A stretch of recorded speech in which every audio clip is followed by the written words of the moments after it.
এটি Samsung mobile, charge হচ্ছিল না।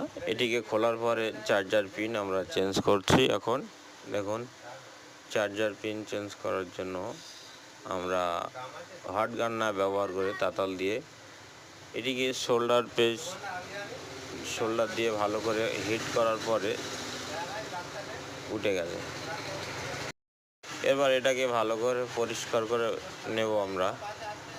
এখন পরিষ্কার করে নেওয়ার পরে আমরা নতুন পিন দিয়ে আবার তাতাল দিয়ে ঝেলে দেবো।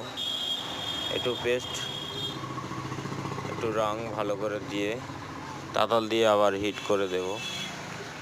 দেখুন, এটাকে আমরা এখন ভালো করে তাতাল দিয়ে হিট করে দিচ্ছি। বসিয়ে দেওয়ার পরে দেখুন নতুন করে চার্জে লাগানোর পরে আবার চার্জ হচ্ছে। Thank you. যারা আমাদের চ্যানেলটিকে সাবস্ক্রাইব করেনি তাদেরকে বললো চ্যানেলটিকে সাবস্ক্রাইব করে দাও ও পাশে থাকা বেল আইকনটিকে ক্লিক করে দাও।